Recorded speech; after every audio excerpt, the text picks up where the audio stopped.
Good afternoon, good morning, and good evening to all of you joining us from around the world. And welcome to the webinar on protecting children against pressuring techniques in digital media. This webinar is organized jointly with the Swedish Consumer Agency under the framework of the UNTAD Working Group on Consumer Protection in E-commerce. My name is Valentina Rivas, and I am a Program Management Officer at the Competition and Consumer Policies branch of UNTAD, and I am the moderator of today's webinar. We have a very rich and timely program ahead of us. We will begin with a research perspective on how digital media shapes youth consumption, and this will be followed by examples from enforcement agencies that are developing practical tools to protect children in digital markets. To open today's session, I am pleased to invite Teresa Moreira, head of the Competition and Consumer Policies branch of UNCTAD, to deliver her opening remarks. Teresa? Well, good afternoon, good morning, and well, good dawn probably to some of you. Thank you very much for being so numerous in registering for this webinar. I am Teresa Moreira, head of the Competition and Consumer Policies branch of UNCTAD, and I'm very pleased to open today's webinar and welcome all of you to discuss a very timely topic on protecting children against pressuring techniques in digital media.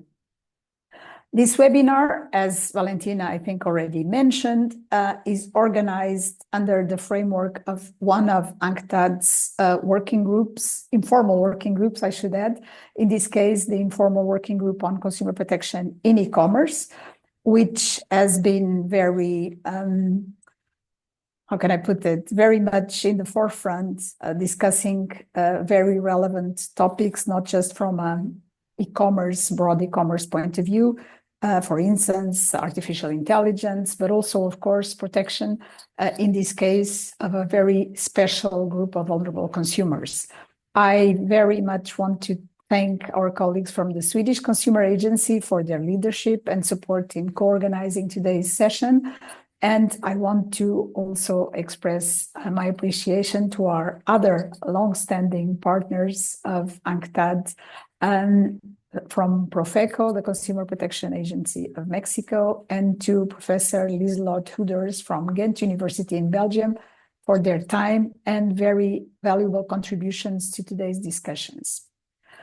So today's webinar addresses a pressing issue, as I mentioned, and so how digital marketing environments are shaping children's consumer behavior and how consumer protection agencies are responding or probably should consider responding.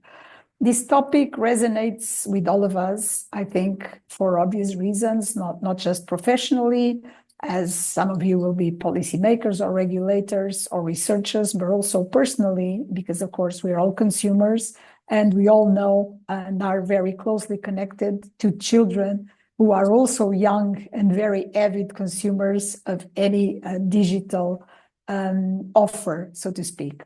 So as parents, as aunts, uncles, grandparents, caretakers, godparents, I think we all have a deep stake in ensuring that digital spaces are safe for the youngest, which usually are not yet fully formed to really be able to distinguish what can be, what could raise concerns for their adults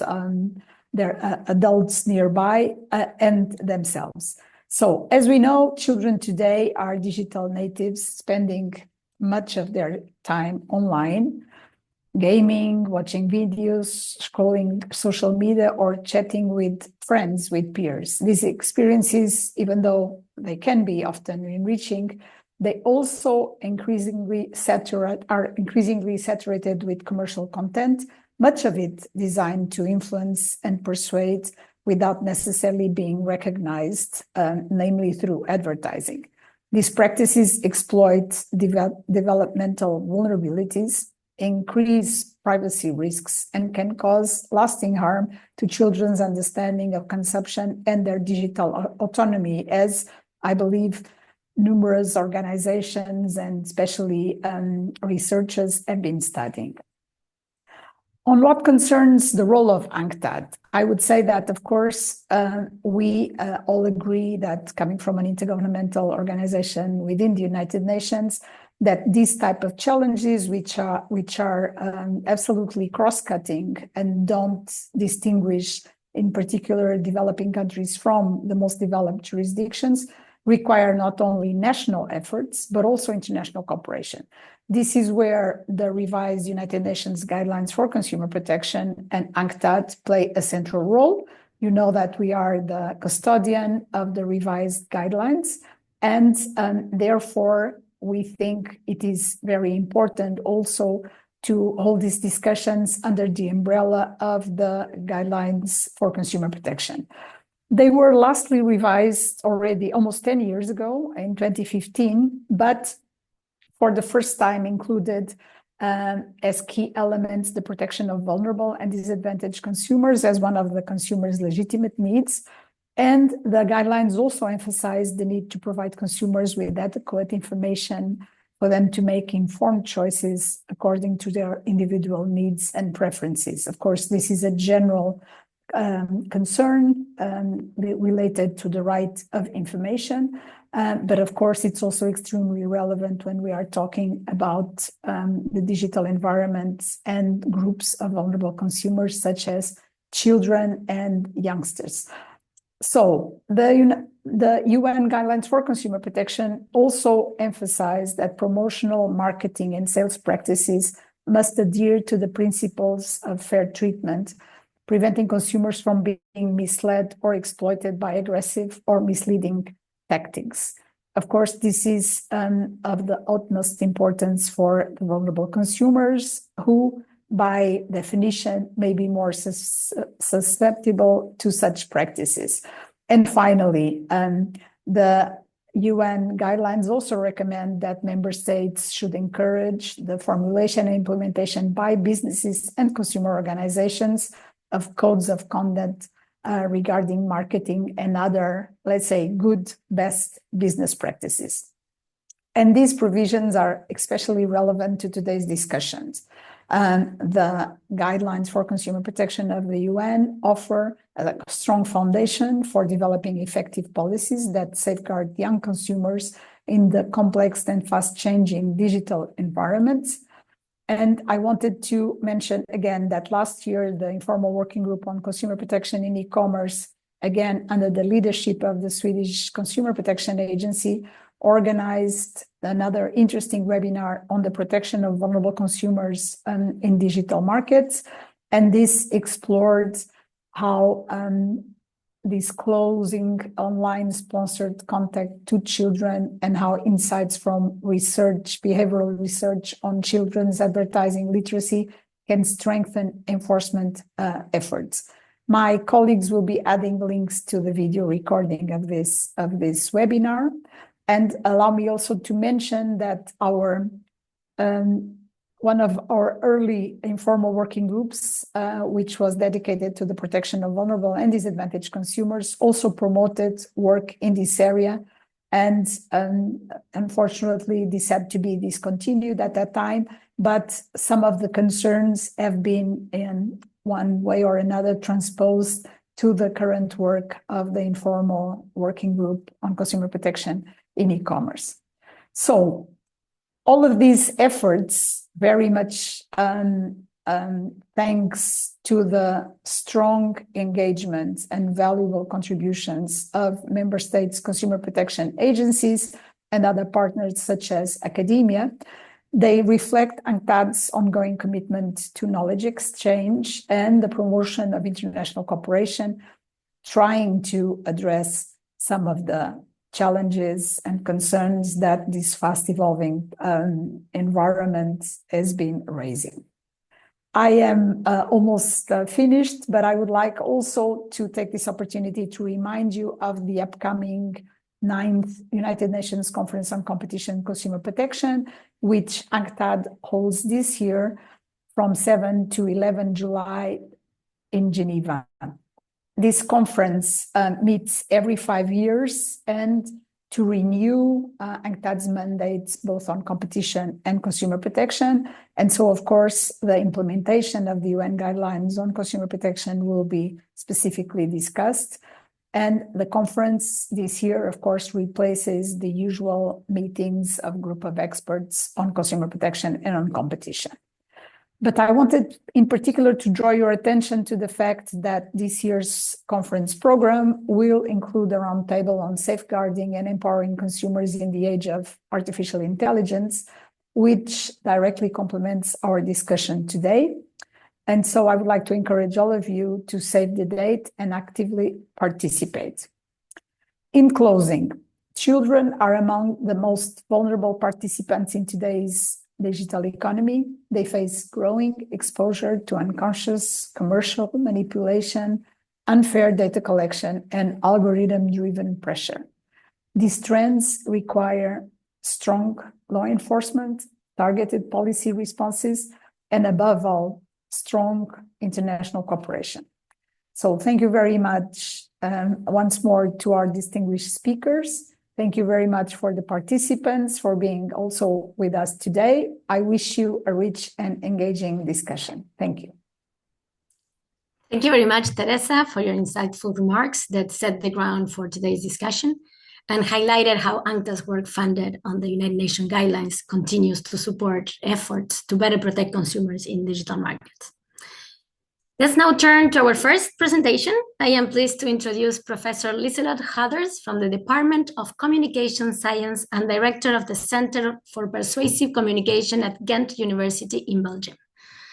Lieselot will present findings from her research on how social media and digital content are shaping consumers' behavior in children and adolescents. Please note that we will open the floor for questions at the end of her presentation, so feel free to post your questions in the chat. And you will also be able to open your microphones in the Q&A session, raising your virtual hand. Lieselot, the floor is yours. Thank you. Thank you so much. Thank you for the invitation in the webinar, and thank you also all for the attendance. In this presentation, I will take you on a journey into the world of social media and its growing influence on youth consumer culture. So I will explore how platforms like TikTok and YouTube are shaping not just what children want, but also how they see themselves and how it affects their behavior as consumers. Now, let me start with a striking example. Today, many young girls know more about skincare routines and the must-have brands than their mothers.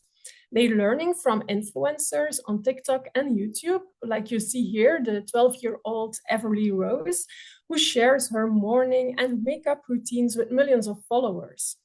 And these videos are often sponsored by high-end skincare brands like Drunk Elephant, and the impact is real. I have a daughter of 13, and she has now a larger skincare collection than I do because she asks for these products on every occasion, birthdays, Christmas, you name it. Now, this trend is also raising concerns. Many of these products aren't designed for young, sensitive skin, and overuse can lead to irritation, allergic reactions, and long-term skin issues. And this is just one example of the broader worry among parents and professionals that social media is not only shaping children's desires, but also exposing them to risks they may not fully understand.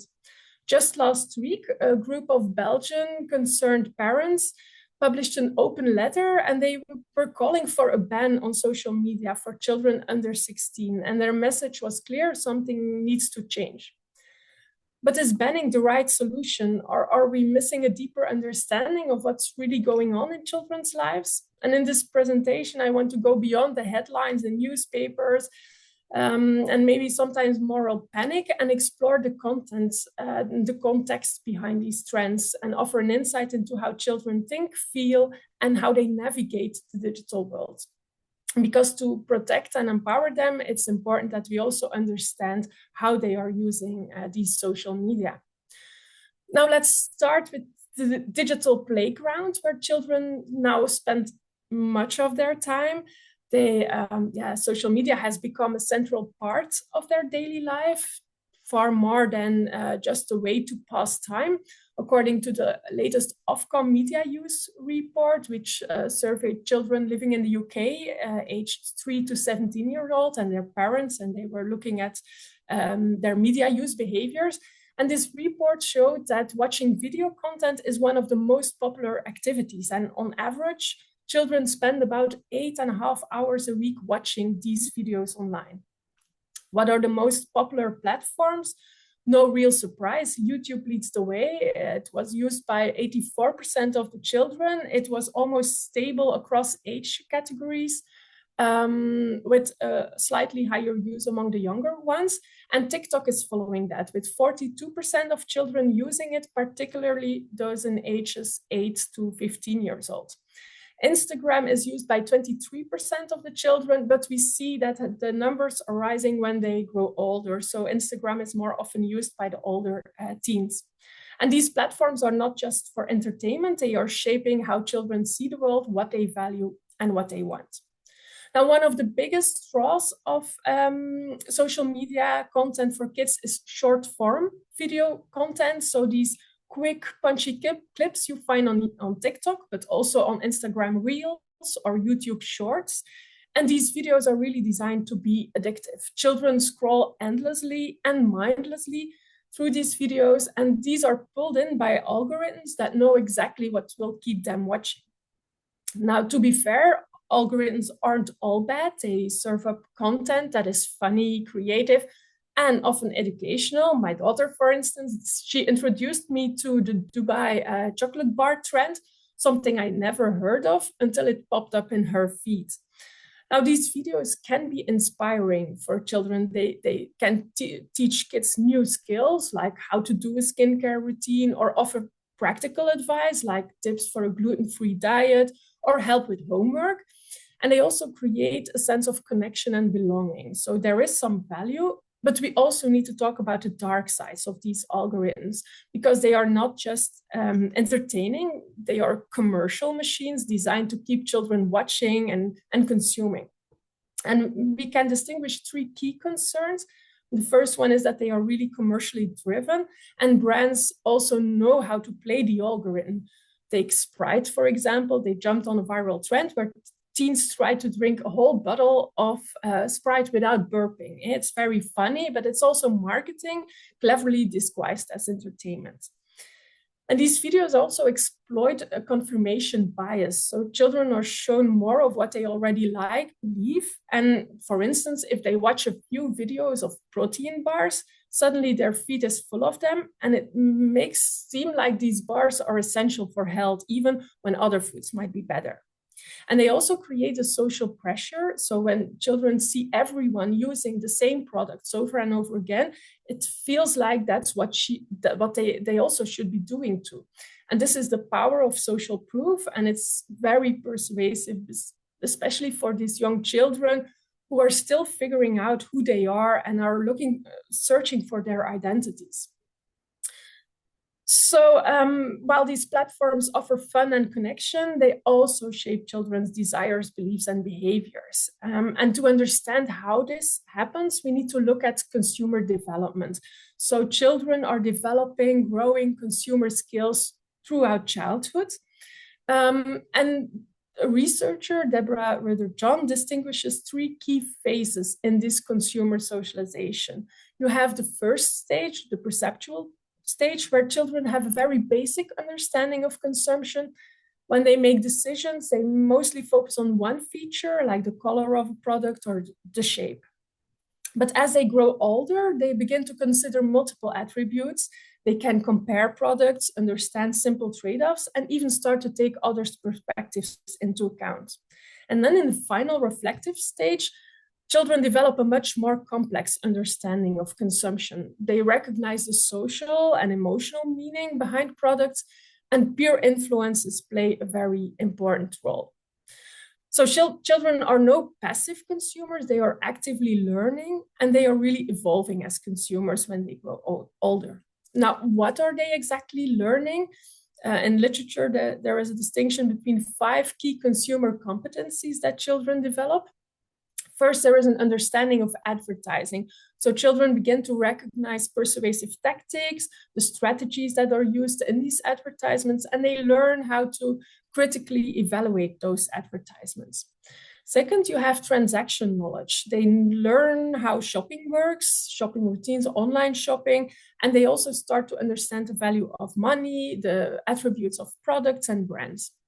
Then you have the decision-making skills, where they learn how to make decisions. So they learn how to search for information offline, online, compare alternatives, and apply simple decision rules to make smarter consumption choices. And then the negotiation skills, they become very skilled at convincing their parents to buy things for them. They learn what arguments work and how to time their requests. And then the last one is that they also are starting to understand why people buy things and develop values like materialism.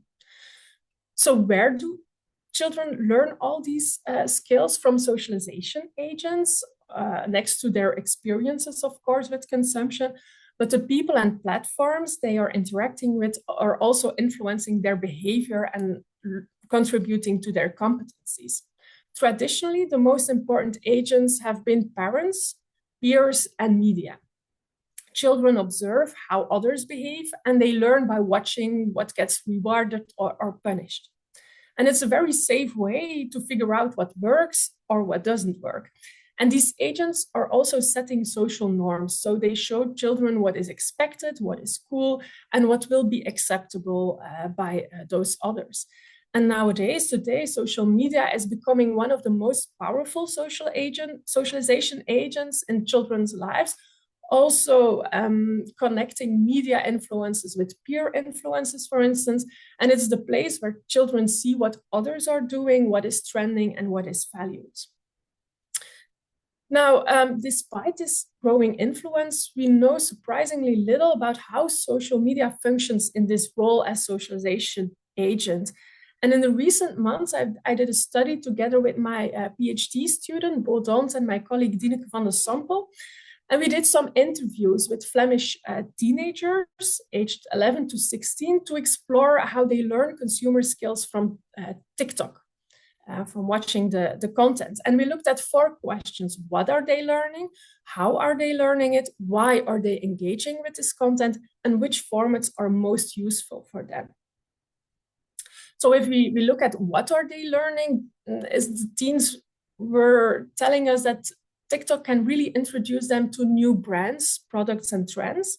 And it gave them an insight into how advertising works and how they are persuaded to buy things, what formats are out there. And more than that, they also say that it can really help them to make smarter consumer choices by showing them, for instance, cheaper shopping options, new online platforms, reviewing products in videos, showing what products are the better options, and offering practical advice. It even helps them assess whether a product or seller is trustworthy. Now, for the how are they learning on TikTok? They learn by watching others. So they are watching these videos, see how others behave. They try out the recipes that were promoted in those videos, test products, and mimic the behaviors they see in those videos. It's not just passive watching. Social interaction plays a big role too. For instance, the comment sections in these videos where they interact with the person who shared the content or with the others who were watching, but also conversations with friends in school, for instance, about the content they are seeing on TikTok and the brands, products that are promoted there. And they share their experiences, and this contributes to their learning. And through this, they also pick up what is socially approved, what their friends like, and what is admired. Now, why are they turning to TikTok instead of their parents or in school? Well, it's a very fun, fast, and easy way to learn. It's a very low effort way. You can just scroll the videos and you pick up new things. And you get practical tips, solve everyday problems, and find inspiration. Now, important, it's also a sense of social validation. If others are doing it, maybe I should do it too. That's a bit the mechanism behind it. What formats are most useful for them? Well, the interviews revealed that they really like the product reviews. They find them very engaging and very useful. The unboxing videos where people unpack skincare, for instance, or toys and comment on it, or shopping hauls where people show what they have bought on a day, for instance, or get ready with me clips. They are very useful, interesting, but when they come from friends or peers, they are more skeptical when it comes from influencers because they recognize the commercial intent behind this content. And the same goes for the behind the scenes videos that brands are often posting. Some teens indicated that they find them really informative because they show a behind the scene, for instance, of a fashion brand. They show how they do the shoots, the shooting, how the pictures and the videos were made for the commercials. They really like it, but others also find them very manipulative because they question the authenticity of these videos. Now, in today's fast-changing consumer landscape, learning doesn't stop when we grow up. New things like artificial intelligence appears, and you need to adjust to this new reality. So consumer socialization is actually a lifelong process, and also as adults, we need to learn new consumer skills. And in our study, we also try to examine how teenagers and adolescents are teaching their parents consumer skills based on the information they get from TikTok. So in our study, we also explored how this reverse learning happens. And we identified two main strategies, formal and informal learning. So first, for the formal learning, that is when teens actively share tips with parents, they recommend products, or they explain how to search for information on TikTok. And they even try to persuade their parents to try something new. However, teens see this kind of learning as somewhat limited because they perceive their parents as already savvy consumers. They feel that their parents are often skeptical of social media, and that they also are always fact-checking the information they are giving their parents. For the informal learning, it happens more frequently. Teens had the impression that it happens much more frequently than the formal learning. They share TikTok videos they find interesting, or with new brands with their parents.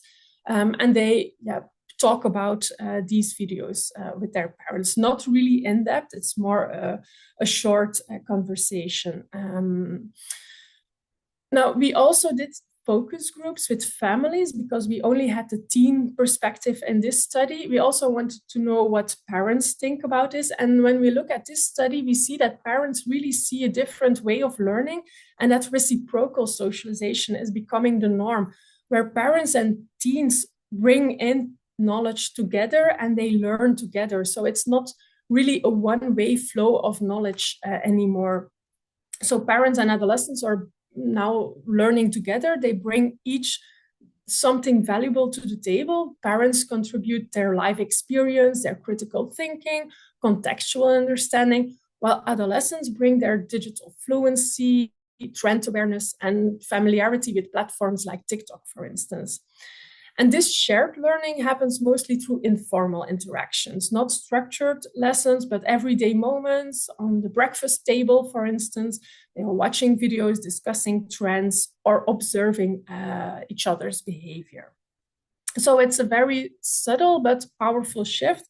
Instead of one generation teaching the others, both are co-creating the knowledge. Now, what we see on social media is that beyond parents, social media influencers have become very influential figures in young people's lives. So these are content creators who produce fun, engaging, and often highly relatable content, and they attract large, loyal followings. But their influence goes far beyond entertainment. It also shapes the consumption decisions of followers. And how are they doing this? Why are they so persuasive? It's because of three unique characteristics. Influencers often develop expertise in a specific area: skincare, fashion, gaming, fitness. They are really opinion leaders in that domain. They show what is in, what is trendy, how to use things, and they are learning new or teaching new things to the followers.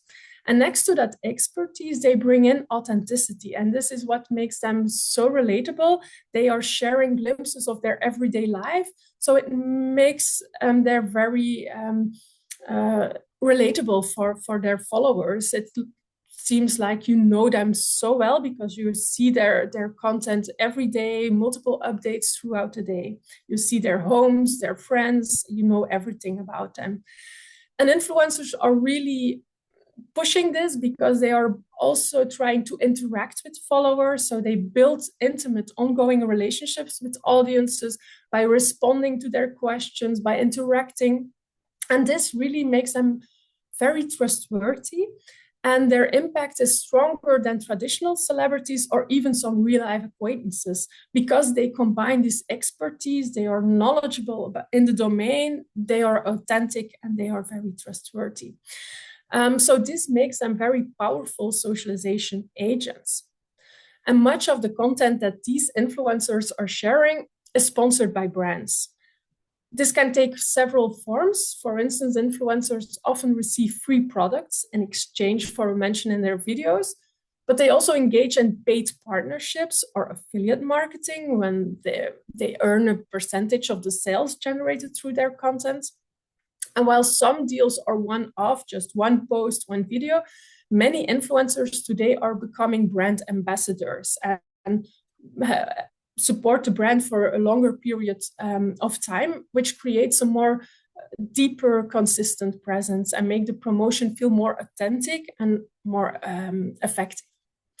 In return, brands, it's a very competitive world. Many brands want to reach out to influencers. So to convince them to work together, they also try to provide added value beyond money or products. For instance, they invite influencers to exclusive events and hope that they talk about it on their social media channel. They give them professional support to create content, photographers. They invite them to fancy locations, for instance, and they can shoot content that they can also use on their profile. Or they host giveaways for followers. They give them free stuff that they can give away to followers because this strategy really boosts engagement. It's very impactful for teenagers. They really like these giveaways. At the same time, many influencers are becoming entrepreneurs themselves. So they are launching their own merchandise lines, from clothing lines to cosmetics.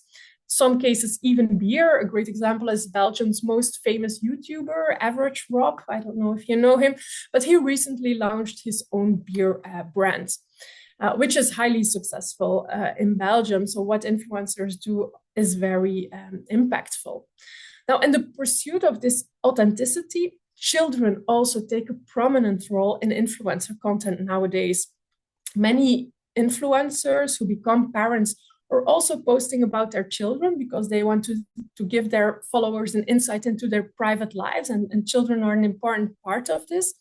And you also have the parent influencers who talk about their parenting experiences, and their whole content is around their child. So children are portrayed on social media and their personal details are shared with these large amount of followers. Some cases, children become influencers themselves. This phenomenon is known as kidfluencing. And this involves children running their own channels on YouTube mostly, often with the help of their parents, because mostly they are only 3, 4, 5 years old, so too young to manage their own channels. And they make entertaining videos that impact on other children who really like to watch this content.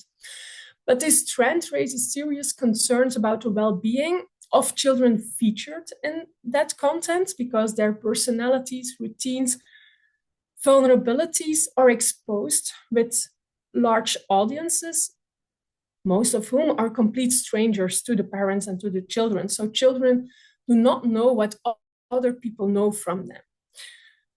And this exposure is often monetized because these sponsorships often appear. It's also in parents' influencer content that there are often sponsorships, and children are featured in this sponsored content.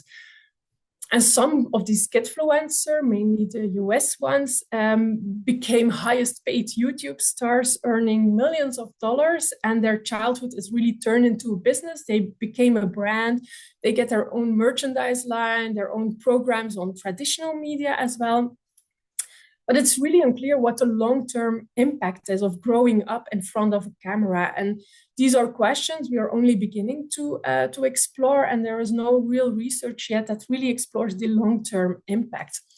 I don't know if you know the documentary on Netflix now, Bad Influence, brought some of these issues into the spotlight. It's a documentary about the story of Piper Roquel, a famous YouTube star who started at age 9, and she became famous with her friends who were also featured in this YouTube channel, and they were managed by the mom.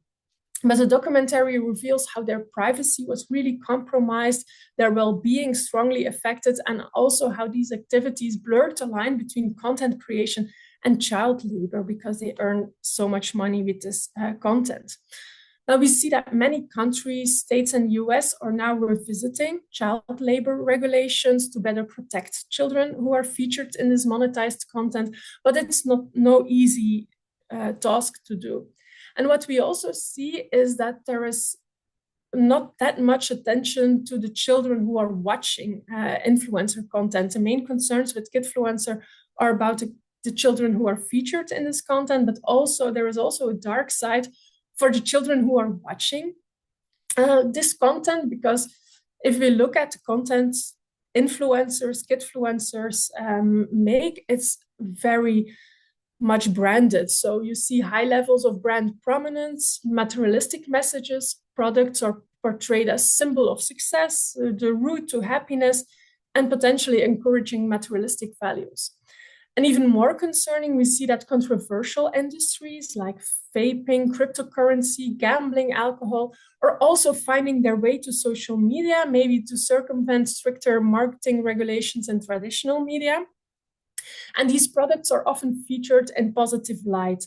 Risks are really minimized or not mentioned, and this can encourage dark behaviors. And many influencer videos, there are, I think, 5 or 6 studies that analyzed kidfluencer content, and they see that when foods are promoted, they are mostly unhealthy foods. There are also unrealistic beauty standards featured. For instance, in the fitfluencer content, you often see this. And children and youngsters are exposed to it every day, repeatedly. So this is what makes it so complex and compelling.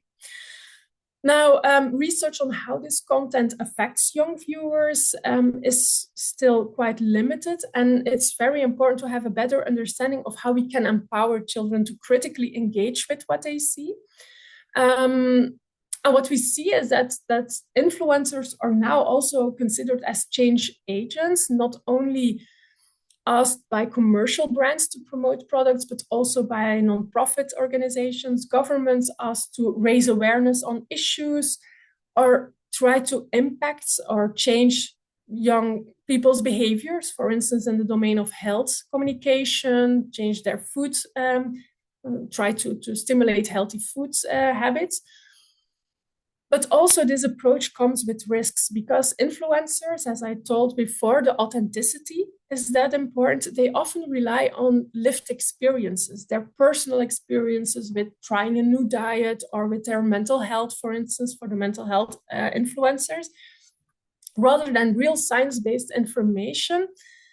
But what worked for them may not work for others. And the videos really give the impression that that is the way to go, and it leads to an overgeneralization of an approach and a loss of nuance.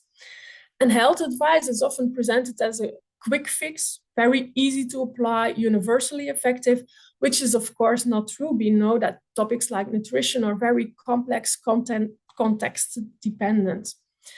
And also with the involvement of commercial interests, we see health washing often appearing, where the benefits of a product are exaggerated. For instance, with the vapes, you see that they are promoted as a healthy alternative for smoking without mentioning the potential harms. So in this environment, it becomes very hard for young people to know what is true, what is safe and what is right for them.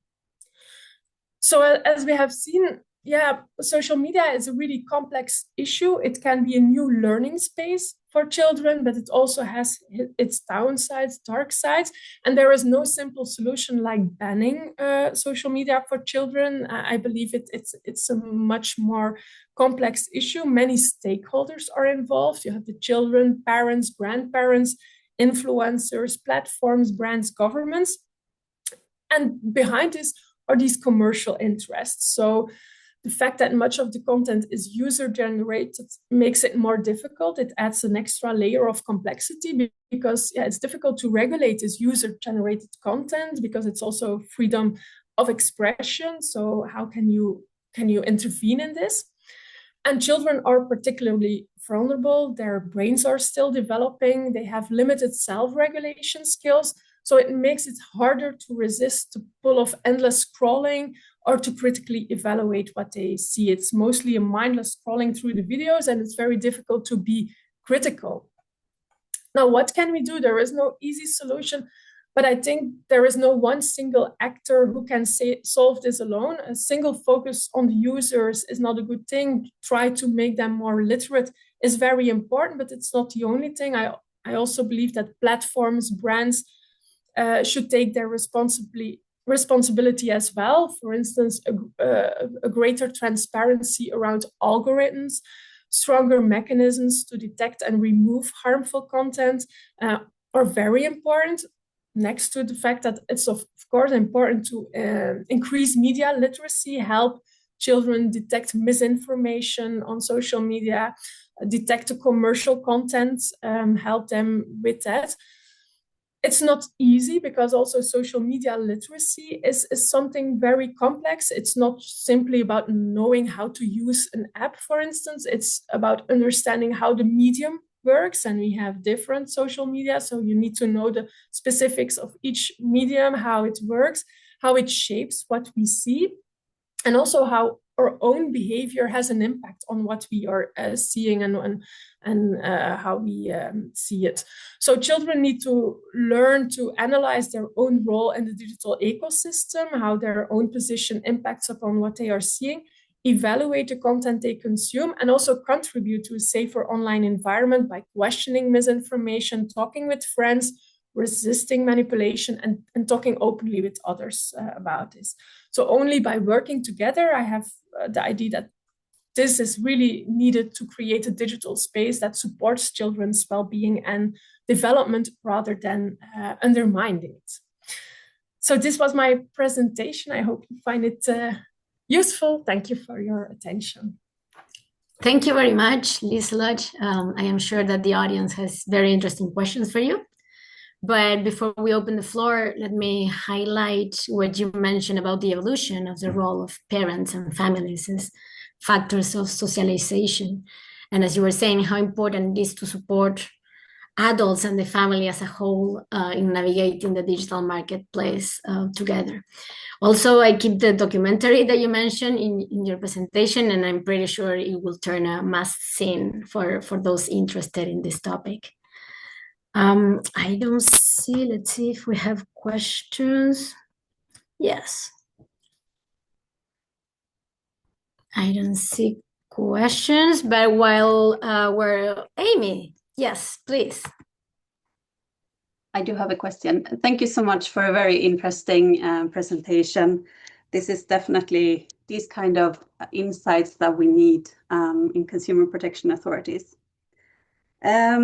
I think it's quite clear by now that children are quite good, as you described, children are quite good at identifying commercial content in social media. They do recognize when it is advertising.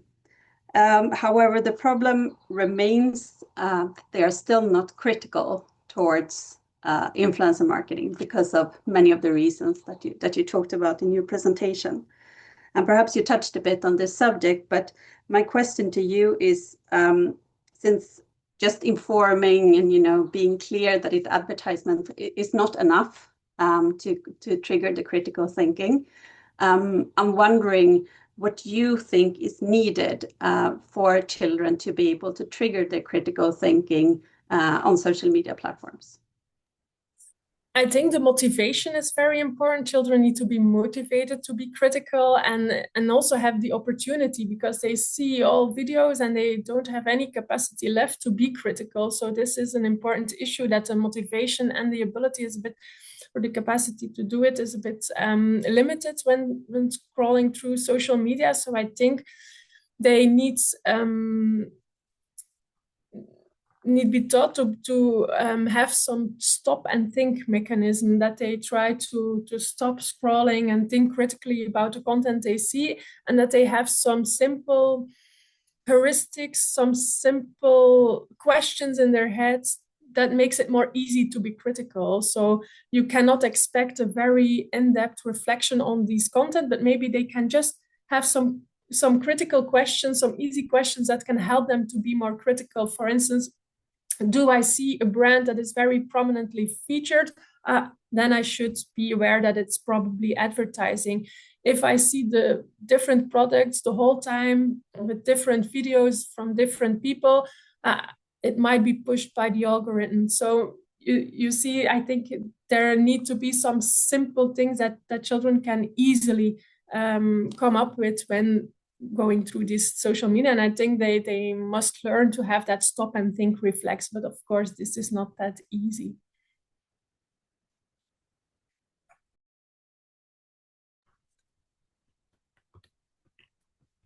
Okay, I think that what we participants think about questions for Liselot, I have one too.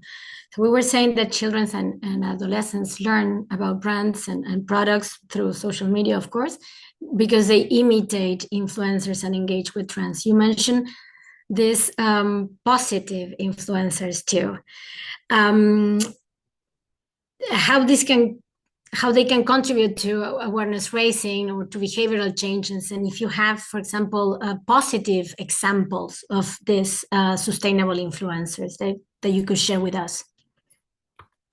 Yeah, I think there are a lot of governments now using influencers for campaigns. For instance, in Belgium, there is an anti-smoking campaign that is really quite successful, with several influencers who are endorsing videos and trying to convince young people not to smoke by raising awareness on the risks of smoking and trying to change the social norm, because for adolescents, especially teenagers, social norms are very important. So what are other people doing? What are other people approving? What should I do?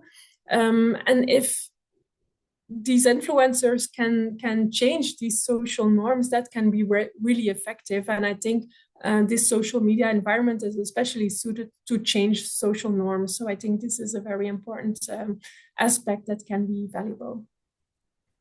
Thank you very much, Liselot.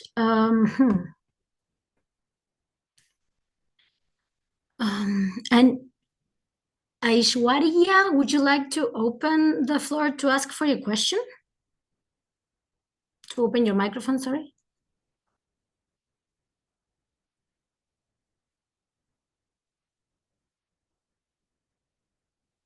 So the question reads as, brain rot is something that has recently become a big part of the vernacular. Did the children you speak with mention anything about this? And if yes, how do they deal with it? I have a research project on fitfluencers. So there we also did some interviews with young people who are watching fitfluencer content, and you see that these can be very impactful on their mental health, their body dissatisfaction.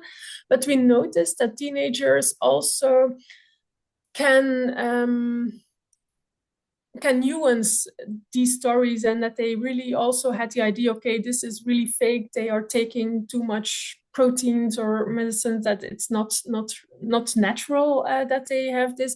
And they are also actively avoiding videos that give them a bad feeling. So we know from these interviews that they are not just passive consumers, but they are also actively searching for videos, for instance, that give them tips for workout, but they also knew well what would suit their own lifestyle. For instance, that it's not feasible for them to go to the gym every single day. So they were also actively translating the tips that they see online to their own life. So this was something that we really saw. But of course, on the other hand, then you see these videos every day and over again, which can also impact you without really being conscious. So it's possible that you are really critical, active, but I also think that you have this second route of impact, and yeah, this can be difficult. And we have one more question in the chat, and I would like to know, how do you think the authorities should approach parents to raise awareness of this problem? I think this is very important because parents are often not aware what their children are watching. It's very individual because all children have their own tablet or smartphone, and they, especially the teens, they do not like that their parents know what they're watching. So I think it's very important to educate parents about these new platforms, what content is shown on these platforms, and also how their teens are engaging with them, and to give them guidelines that help, because it's very difficult, because you see that many parents apply restrictive mediation, simply saying, oh, you can use your phone only for 1 hour, you cannot use it in the evening, for instance. But research shows that this is not always that helpful. It's important that parents also talk about the videos and have a conversation with their children, because they know their children best. They also know their vulnerabilities and fears and problems. So parents can really help children to cope more critically with the content that they are seeing, but they need some help to start a conversation with their children, because it's not easy to start this conversation. It's often something that happens. Parents are cooking while children are on their smartphone. So these are two separate things. It's not like in the early years where the television was in the living room and parents were also aware of what was on this television.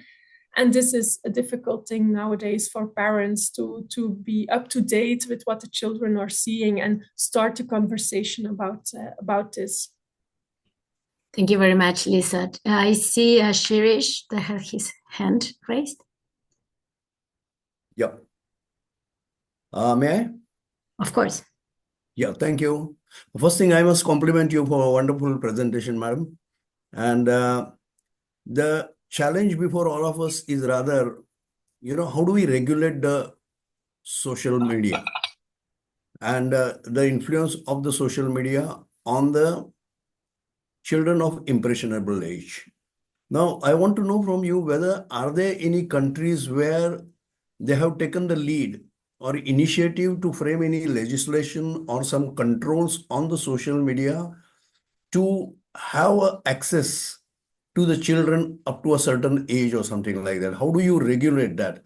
Because the impact that is making social media making is beyond doubt. I mean, everybody knows about it. Okay. There is an adverse impact rather than the positive impact, particularly on the children. So I want to know what are the legislations or the legal framework to regulate, control, monitor, and supervise this social media, number one. And number two, what would you recommend as to perhaps what parents can do to control the children from having access to the social media? So these are the two issues I would like to know from you. Thank you. Incidentally, I'm Shirish Deshpande, MGP India. Thank you. Thank you for your question. I think it's very difficult to have a ban for young children, because we now see that young children cannot have their own account on social media when they're younger than 13, for instance, in Europe. But yeah, even with that restriction, young children are using social media. So I think a ban will be very difficult. And I don't know, I'm not a legal expert. So I'm not really aware of the protections that are in several countries, but I think it's very important that the platforms take more responsibility to avoid harmful content and to protect children from harm by installing specific measures, like warnings, or maybe also some warnings that's in place by the platforms now. If you use social media for a long time period, that you get a warning, or that you cannot watch more. So I think these things can be helpful for children. But for parents, I think the active mediation can be a bit more effective than restrictive mediation, because teenagers often don't want to listen to their parents and they are using their phone secretly. They are going to their room then to use their phone or use it when they are at school. So it's very difficult to have that restrictive mediation. So I think an active conversation, warning about the risks of always using social media, too much screen time, what the impact can be on their brains and on how they feel. And this is more important, that children are made aware of those risks, because it is very addictive. Even for adults, it's very difficult not to use your phone when you are at breakfast or in the evening. So I think you need to change the addictive nature, not have those updates or mentions that there is new content posted by a friend. I think these things are very addictive, so that can be changed. Thank you very much, Lisa. Thank you very much, Shirish. Actually, now we are going to go to the second part, and we are going to pass from research to regulatory actions, and this may respond to your question. We have now two presentations from consumer protection agencies, and I will ask you to keep your questions until the end of the second presentation. It's now the turn for the Swedish Consumer Agency. Amy Gustafsson and Cecilia Norlander, senior legal officers, will present the key principles on in-game virtual currency from the EU Consumer Protection Cooperation Network. Amy, Cecilia, the floor is yours. Thank you so much, Valentina, and I hope that someone will be able to share the slides for me. Perhaps it's on its way. I can start anyway. We're very happy to be able to present the work conducted by the EU Consumer Protection Cooperation Network. And we will go from one digital playground, social media, to another digital playground, which is online video games. But protection of children online is a long-standing priority at the Swedish Consumer Agency. We have been working actively both at national level and at EU level to ensure that children are not subject to unfair commercial practices in games. This is not only a priority in Sweden, but it's also high on the EU agenda. I see that there is a problem with the presentation. Should I wait maybe, or is it on its way?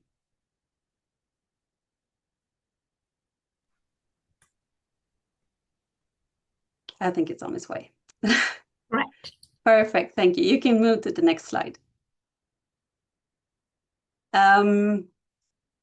Consumer protection plays a very important role in keeping children safe online. In general, it is unfair commercial practices that are causing not only financial harm to children, but also mental and even physical harm to consumers. And this means that we can significantly improve the online environment for children through an effective and forceful enforcement of consumer protection legislation. I still don't see, it's still on the first page of the presentation. If you can move to the first slide.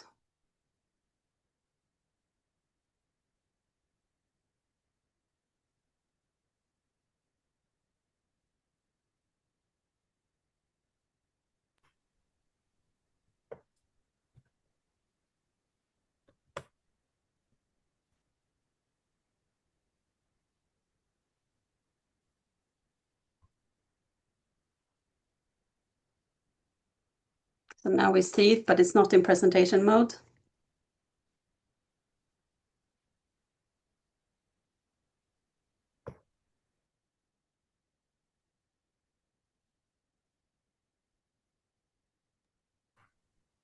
It looks like we have technical issues.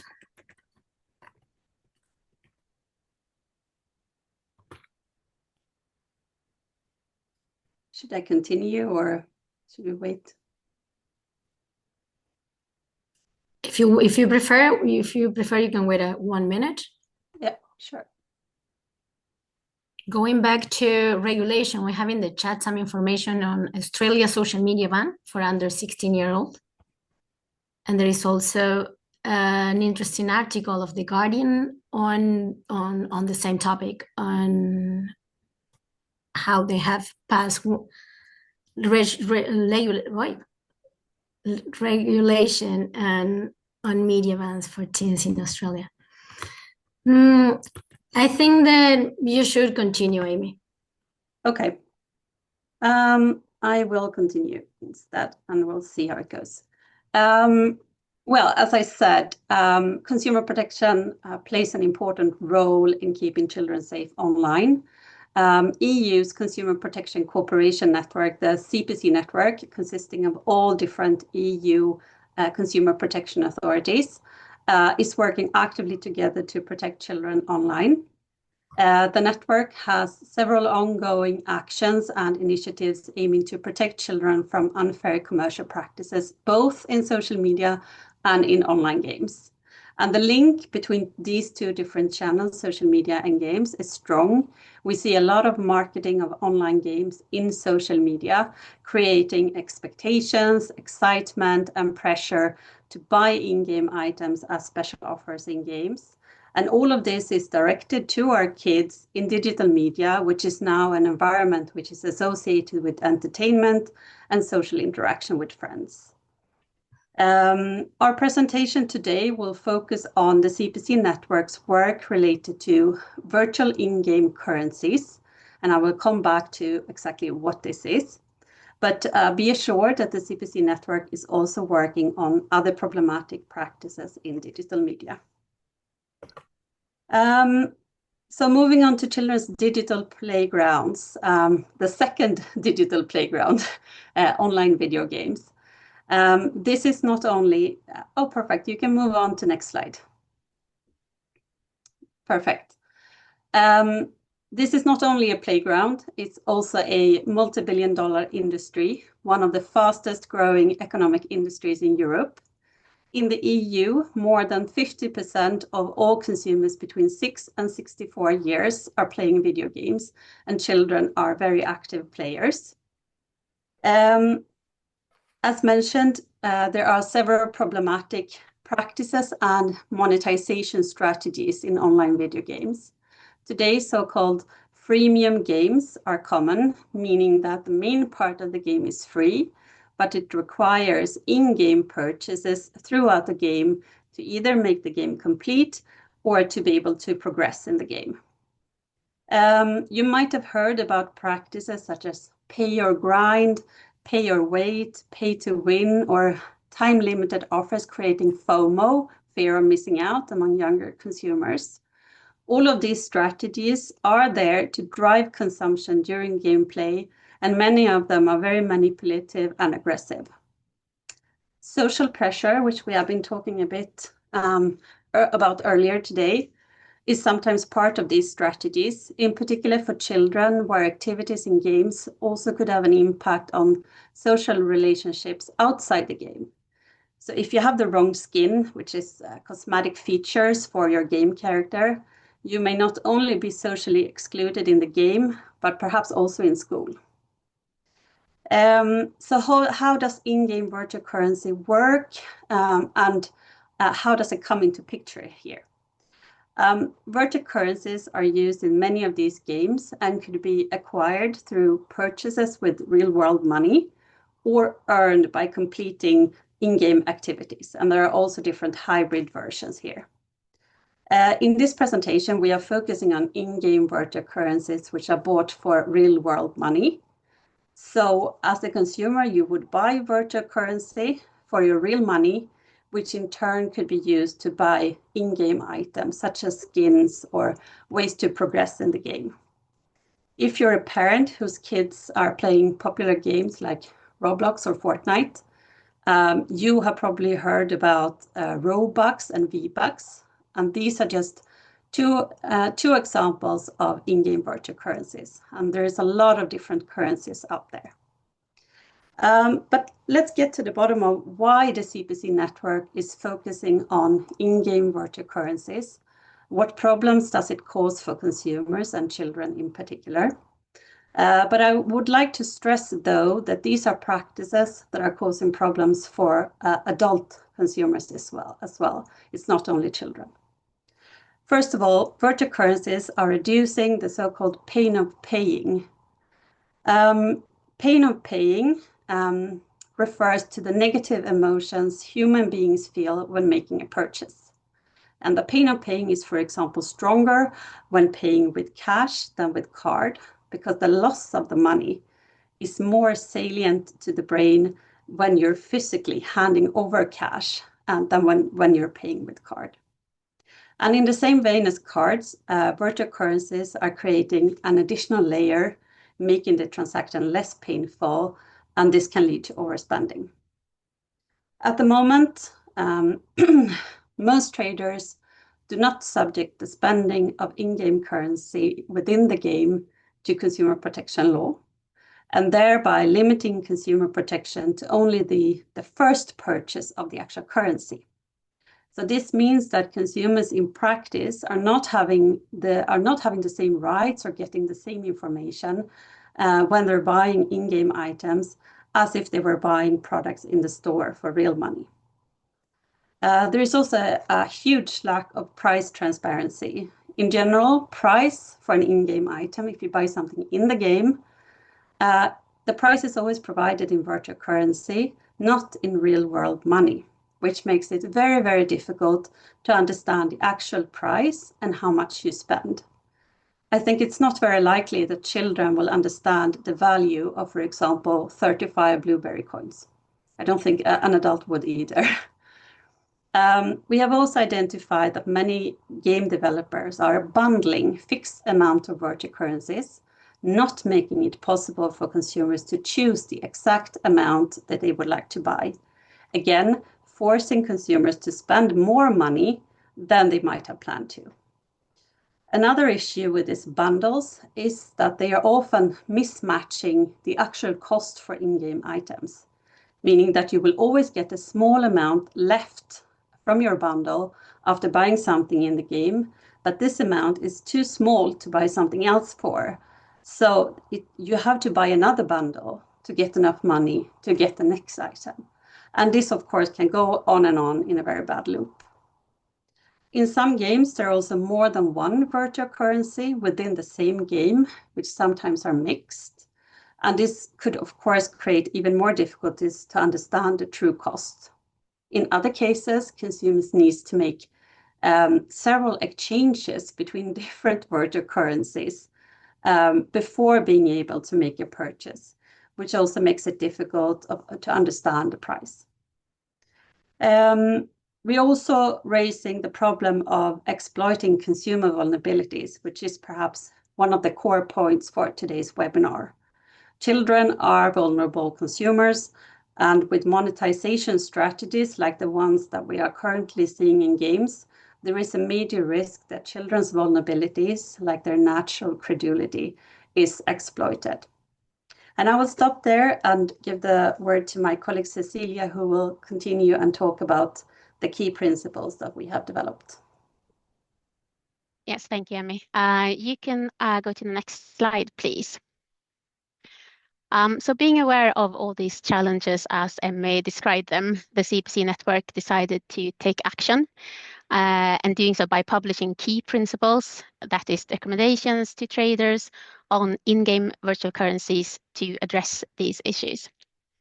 And today, as Emmy said, we are talking about protection of children, but as we stated, virtual currencies is of course problematic also for all consumers. And we will not go into detail, but we will say a few words on each principle. And if you are interested to know more, we will post the link to the document in the chat. And I think that Emmy will do that right away. So the principles that we are going to describe today are based on the network's interpretation of EU legislation, but we believe that they could be of interest to other jurisdictions as well. So the first principle is about clear and transparent price information, and we are requiring traders to ensure that the price for in-game items also is presented in real-world money, so that the consumer understands the true cost for the item that they are going to buy. The second principle is requesting traders to not obscure the real cost of in-game purchases. For in-game items, for example, by mixing different virtual currencies for purchase or requiring several exchanges between different virtual currencies. Traders are also requested to avoid practices that force consumers to buy in-game virtual currency and instead making it possible for consumers to choose the exact amount of virtual currency that they would like to buy. And avoid having these bundles, which is mismatching the cost for in-game items, as we described it earlier. The fourth principle is requesting traders to ensure that consumers receive pre-contractual information, such as contact details of the trader and information on main characteristics of the product when purchasing in-game items. That is having the same rights as when they're buying products for real world money. And the fifth principle is a reminder to respect the legal obligation of the right to withdrawal. And that is, of course, quite specific EU rules, so I will not go into details here. The sixth principle is about fair contract terms, where the CPC network lists a few examples of terms that should be avoided since they cause a significant imbalance in the parties' rights and obligation. For example, the terms which grant traders a right to unilaterally modify the value of in-game virtual currencies should be avoided.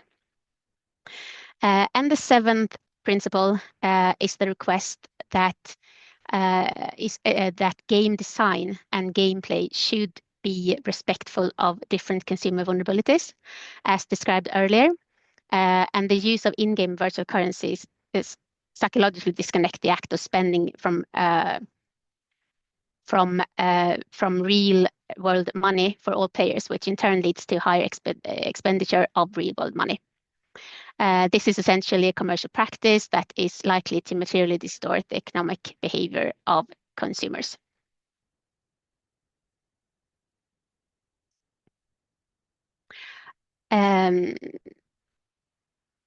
Yes, and when I'm sorry.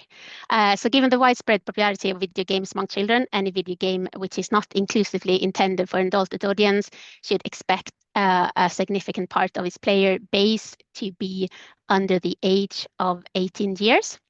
And this places a particular responsibility on traders to avoid commercial practices that are likely to distort children's economic behavior by exploiting, for example, their lack of experience, economic knowledge, or natural credibility. And this recommendation includes a number of action points. For example, when designing the gameplay, traders should always ensure that the commercial element of in-game advertisements related to in-game virtual currencies and in-game items that can be bought with in-game virtual currencies are sufficiently clear and distinguishable from the gameplay. So next slide, please. So what is happening now? Well, the CPC network will continue focusing on protection of consumers, including children, in digital media. And based on the key principles, we have a workshop with the gaming industry in June, where we will discuss the recommendations. And although we believe that the principles will improve the situation with in-game virtual currencies, we might need new legislation to put an end to all problematic practices in games. And the European Commission has announced that it will present a Digital Fairness Act, which might enhance consumers' protection in games and also other digital media, and which we are, of course, looking forward to. So that was the last slide for us. And if I understood correctly, Valentina, we will save the questions till the next part is over. That thank is you. correct. Thank you very much, Cecilia and Amy, for sharing those innovative insights and principles.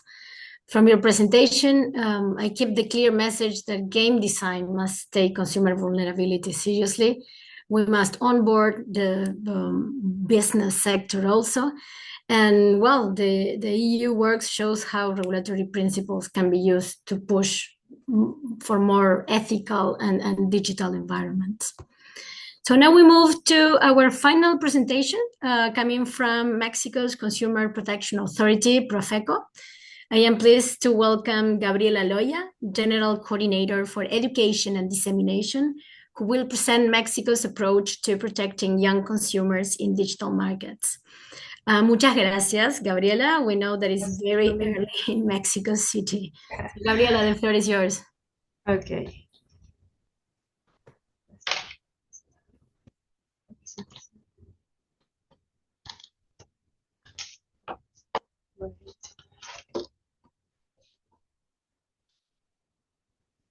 Perfect. Okay. Okay, it's an honor to be here today for this webinar and send hugs with affection to everyone from Mexico. Dear Valentin, speakers and listeners, first of all, on behalf of my boss, Cesar Iván Escalante Ruiz, I thank you for the invitation to my institution, Profeco, to participate in this webinar on the protection of children against pressure techniques in digital media. I will begin by mentioning what Profeco is. The Federal Consumer Protection Agency is the institution responsible for protecting and defending consumer rights. It is the first institution in Latin America that defends this right. It has been defending consumer rights for 29 years, including the rights to information, the right to education, the right to choose, the right to safety and quality, the right not to be discriminated against, the right to compensation, the right to protection, and the right to information. Within Profeco's objectives, emphasizing attentive people-centered service. Number 2, improve communication channel with consumers. 3, strengthen public trust and verification processes to eliminate bad practice. Number 4, promote a culture of responsible consumptions and protections of consumers' rights. Number 5, engage new generations through emerging dissemination channels. Well, I'm the General Coordinator of Education and Outreach at Profeco, and these are my responsibilities. ¿Quién es quién en los precios? QQP, Revista El Consumidor, Consumer Education, Brújula de Compra, agreements to promote consumer education, education materials for girls and boys, Profeco social meeting. Among my responsibilities is editing and productions of the consumer magazine. Of course, I invite you to visit the digital library with all the consumers magazines where you can find all the articles mentioned here.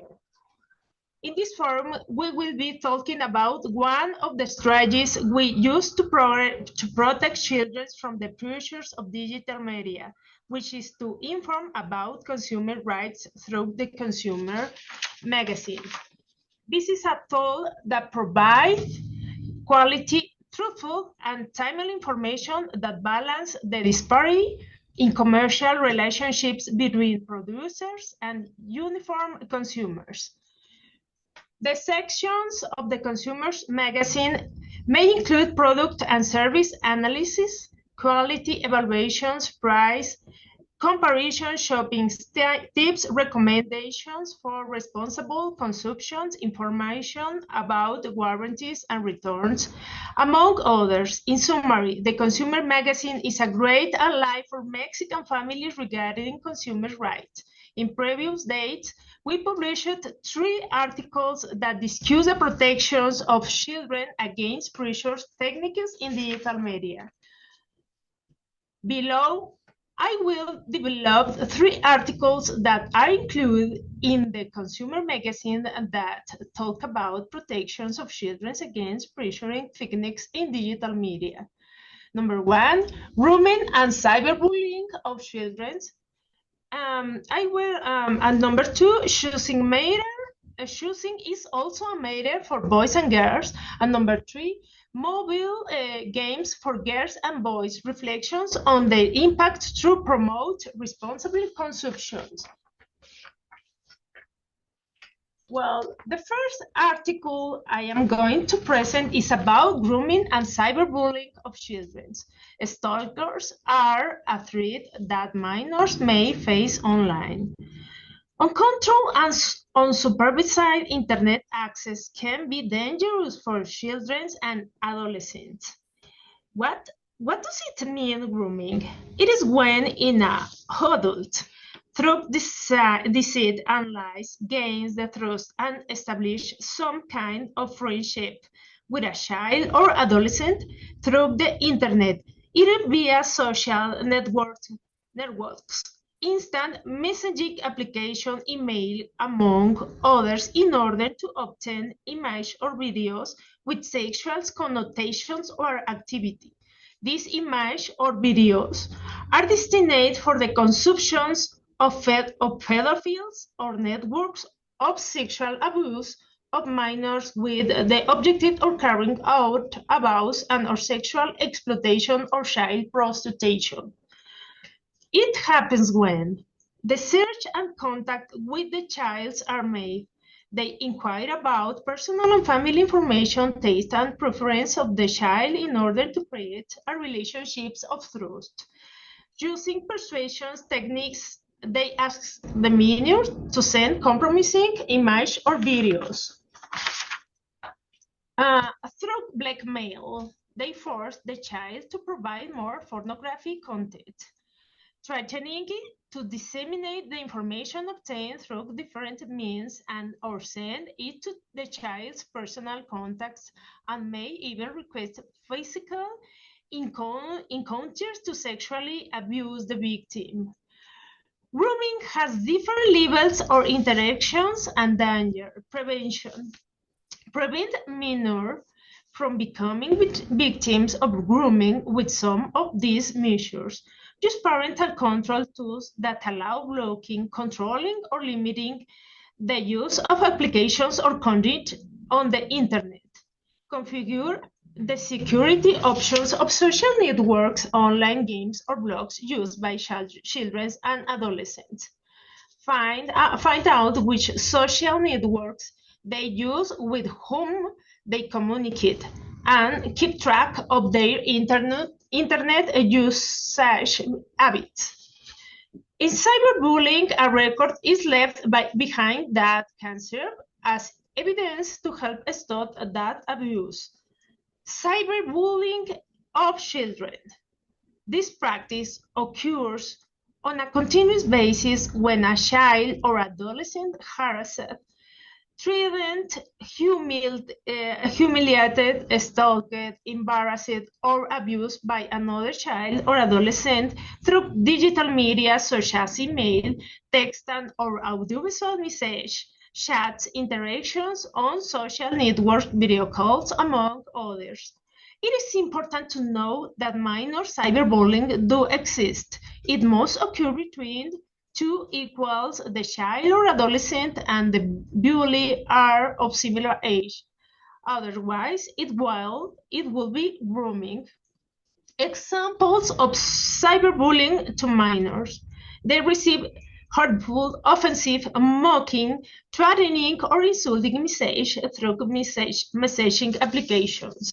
Publications of photos or videos on social networks to exhibit them in humiliating, compromising, or embarrassing situations in order to harm them. Situations are presented that put their personal information at risk, as well as photographs and themselves on their families. They receive or like criticisms because of their appearance or social class. Gabriela? Gabriela, Yeah. sorry, in the interest of time and in order to get also questions from the public, can we just pass to the video? Yes, of course. Yes, wait. Yes, thank you very much. Yes. I will show you a video that talks about cyberbullying. En 2020 en nuestro país, más de 4 millones de personas de 12 a 19 años sufrieron ciberacoso. Esta palabra significa acoso o intimidación por medio de las tecnologías digitales y es un delito. Puede ocurrir en las redes sociales, las plataformas de mensajería o de juegos y por medio de dispositivos como los teléfonos móviles. El ciberacoso es un comportamiento que se repite y que busca atemorizar, molestar o humillar a otros y consiste en difundir mentiras o publicar fotografías o videos vergonzosos de alguien en las redes sociales. La exposición constante al mundo virtual, sin protección y sin la supervisión de un adulto, convierte a los niños y adolescentes en blanco de mensajes o llamadas ofensivas y diversas agresiones.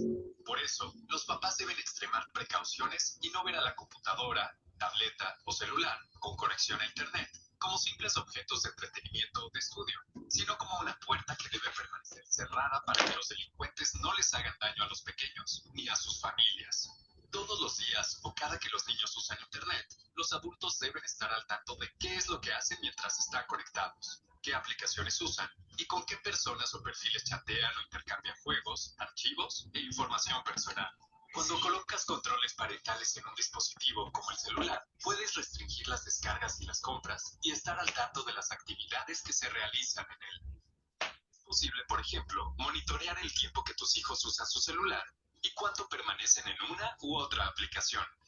Los antivirus, por su parte, son como escudos para evitar que los delincuentes puedan interceptar las comunicaciones y robar datos privados como su información personal. Por esta misma razón, para prevenir que el ciberacoso ataque a los niños, hay que valernos de todas las medidas de seguridad, como las contraseñas. Para que sus redes sociales no sean vulnerables, enséñales a tus hijos a generar contraseñas que sean difíciles de adivinar y que al hacerlas no usen su nombre, apellidos ni fecha de cumpleaños. Infórmate y toma acción con el control parental, antivirus y contraseñas seguras, pero sobre todo, convive y mantén comunicación constante con tus hijos para que no sean blanco del ciberacoso. Procuraduría Federal del Consumidor. Okay, well, this video is very important when talking about cyberbullying. Yes. Thank you very much, Gabriela. Okay. Next. The following article talks about the choosing is also a matter of boys and girls, providing information to the members of the consumer groups that will allow them to make better use internet. In addition to the identifying situation in which minors could be at risk by using the internet without proper supervision and generating better water consumption habits, since it is a crucial research. Justification. Our current life has made products and services available to everyone. Previously, this was unimaginable. One example is internet. Through it, you can watch movies, listen to music, learn by talking, classes, courses, performing activities such as visits to museums, plays, meet people of any age and different places on the planet. Among many other activities, by connecting your computer, tablet, or cell phone, you can have access to all of these things. There are numerous benefits. However, there are situations that, if not controlled in time, can put at risk, particularly the child populations. Even more so because it is very common to entertain children, allowing them to use this unsupervised device for a long time. Parents' responsibility is to be aware of the websites they enter, know who are their social media friends, and monitor the activities they perform, in addition to creating good habits to live with the family, and assume responsibilities according to their age, as helping with household chores, and creating good consumptions and saving habits. And finally, the article talks about mobile games for boys and girls. Let's reflect on their impact on promoting responsible consumption. In this digital age, it is common to see children using electronic devices in public space, schools, and homes, while their mothers, fathers, guardians, or caregivers busy with other activities.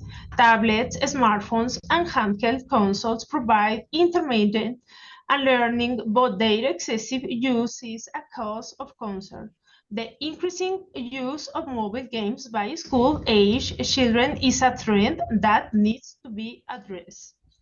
Gabriela, I am sorry to interrupt you, but in the interest of time, I think that we will share these magazines and these very interesting articles from Profeco with our audience in the chat. And of course, together with the presentation that has the links to it. Okay. So yes, education, as you were saying, plays a crucial role in equipping young consumers with the skill they need to, of course, recognize and resist these persuasive marketing tactics in digital environments, as well as education to families and parents. I will now like to open the floor for very briefly for questions or comments for these two last panelists on enforcement from enforcement agencies. I don't see any question.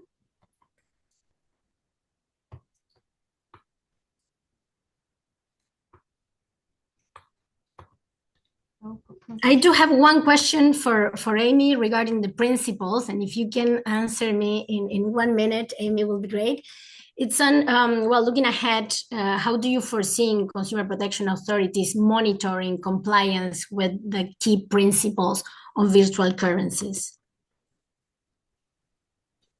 Well, I think the first step is the workshop that Cecilia mentioned that is planned for June this year, when the CPC network is going to meet with the gaming industry to discuss how these principles are going to be implemented in their games by the gaming companies. That's the first step. Then, of course, it's a matter of enforcement. Are we serious about these key principles? Then we're also going to follow up with enforcement actions when we see that these principles are not respected. So I think that's the possible way forward that I see for the moment. Thank you. 1 minute. Yes, exactly. You summarized it very well. Thank you very much. So I think that we reached the end of our webinar. And before we close, let me give you some takeaways of our discussion. As we understood from Liselot, children are not just passive users of digital media, they are active participants in a highly commercialized environment. Digital design matters, as Amy and Cecilia show. These virtual currencies and in-game purchases can disguise the real financial implications and manipulate children's behavior. And the work of the EU Consumer Protection Cooperation Network is an example of how regulatory tools can push for fairness and transparency. Legal protection must be paired with education, as we have seen from Profeco. Many young people are also trying to understand and resist persuasive techniques, and education in media and advertising literacy is essential to give children the tools to critically assess content and make informed choices online. Thank you once again to our speakers for sharing your insights, and to all of participation for your engagement. We hope that today's discussion helps strengthen your efforts to protect young consumers in your own context. The video of this webinar will be made available in our event page as of tomorrow. So thank you very much, and we look forward to seeing you at future UNCTAD events. Please join me in a virtual round of applauses for our speakers. Thank you. Thank you so much. Ella, ¿no?